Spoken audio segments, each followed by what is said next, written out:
कभी सोचा है एक ऐसे साम्राज्य के बारे में जिसका परचम एशिया से लेकर यूरोप तक लहराता था?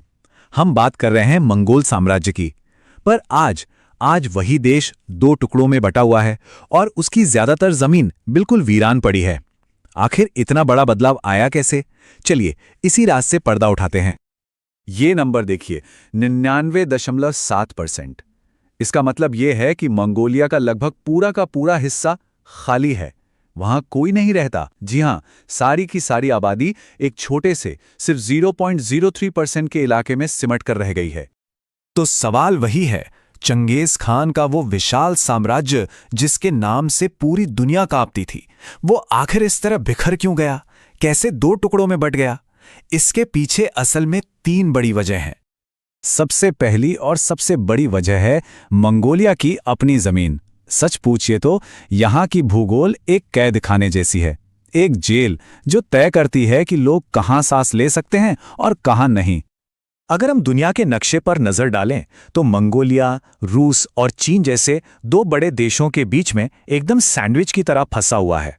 और ये इतना उत्तर में है कि यहाँ सर्दी का आलम ध्रुवीय क्षेत्रों जैसा होता है, मतलब तापमान ज्यादातर वक्त 0 से भी नीचे।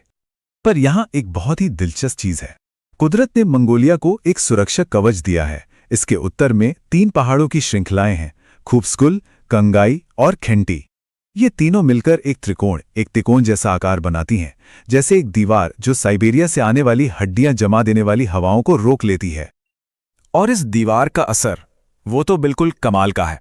इस त्रिकोण के बाहर का तापमान सोचिए -50 डिग्री सेल्सियस तक गिर जाता है, जबकि इसके अंदर औसत तापमान रहता है सिर्फ -2.9 डिग्री। फर्क देख रहे हैं? यही वो वजह है कि देश की लगभग सारी जनसंख्या इसी छोटे से महफूज इलाके में रहती है। इस त्रिकोण के बाहर की कहानी बिल्कुल अलग है। वहां जिंदगी लगभग नामुमकिन है। क्यों? क्योंकि जमीन का बड़ा हिस्सा परमाफ्रॉस्ट है, मतलब हमेशा के लिए जमी हुई बर्फ की मोटी परत। इस पर ना तो खेती हो सकती है, ना ही घर बन सकते हैं। जो थोड़ी बहुत जमीन बचती है वो या तो नमकीन है या पथरीली। और इन सबके ऊपर बारिश इतनी कम होती है कि मंगोलिया को इतनी बर्फ के बावजूद एक सूखा रेगिस्तान माना जाता है। लेकिन ठहरिए, मंगोलिया की बर्बादी की कहानी सिर्फ उसकी जमीन पर आकर खत्म नहीं होती। असली तूफान तो तब उठा जब मंगोल खुद ही एक दूसरे के खून के प्यासे हो गए। देखिए, चंगेज खान के बाद ही साम्राज्य कमजोर पड़ने लगा था, पर असली आग लगी 1626 में। हुआ ये कि एक मंगोल कबीले ने दूसरे कबीले के 7 बड़े आदमियों को मार डाला। अब शुरू हुआ बदले का खेल। जिस कबीले के लोग मारे गए थे वो इतना गुस्से में था कि वो मदद मांगने चीन के किंग राजवंश के पास चला गया और उनकी गुलामी तक स्वीकार कर ली। बस यही वो पल था जब मंगोलिया पहली बार टूटा। एक बना इनर मंगोलिया जो चीन के नीचे आ गया, और दूसरा आजाद आउटर मंगोलिया।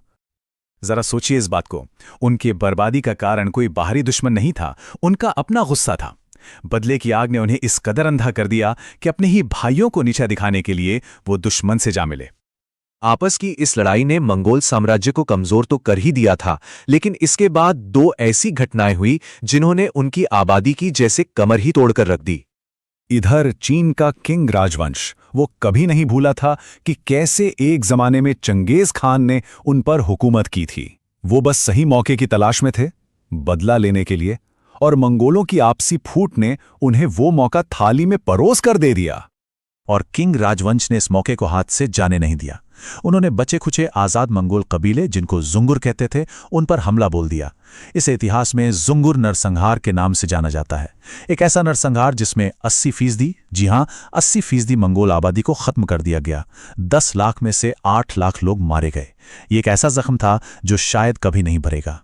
इस भयानक नरसंहार के बाद मंगोल जैसे तैसे खुद को संभालने की कोशिश कर रहे थे, लेकिन उनकी जनसंख्या वृद्धि पर एक और चीज ने ब्रेक लगा दिया, और वो था बौद्ध धर्म। बौद्ध धर्म इतना ज्यादा फैला कि 20वीं सदी की शुरुआत तक हालत ये हो गई थी कि मंगोलिया में हर 3 में से 1 आदमी भिक्षु बन रहा था। और भिक्षु शादी नहीं करते। इसका सीधा असर पड़ा जन्म दर पर, जो बुरी तरह से गिर गया। आबादी बढ़ना जैसे रुक सा गया। अब हम आते हैं 20वीं सदी में। यहां से मंगोलिया की कहानी एक नया मोड़ लेती है। अब उनका भविष्य उनके अपने हाथों में नहीं था, बल्कि वो दुनिया की बड़ी ताकतों की शतरंज की बिसात पर एक मोहरा बन चुके थे। तो हुआ ये कि 1911 में चीन में किंग राजवंश खत्म हुआ। मौका देखकर आउटर मंगोलिया ने खुद को आजाद घोषित कर दिया। फिर 1921 में सोवियत संघ की मदद से ये आजादी एक तरह से पक्की हो गई। लेकिन इस बंटवारे पर आखिरी मोहर लगी 1945 के मशहूर याल्टा सम्मेलन में।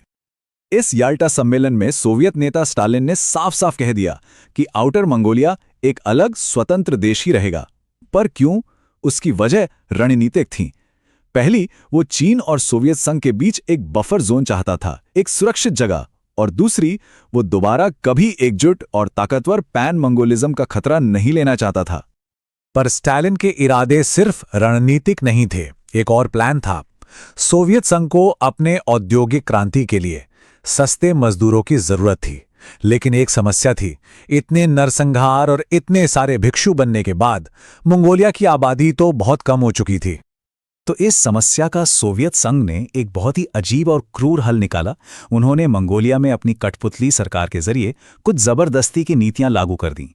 जैसे मां बनने को राष्ट्रीय कर्तव्य बना दिया गया, ज्यादा बच्चे पैदा करने वालों को नकद, घर और छुट्टियां मिलने लगीं, और जिनके बच्चे नहीं थे उन पर निःसंतान कर लगा दिया गया।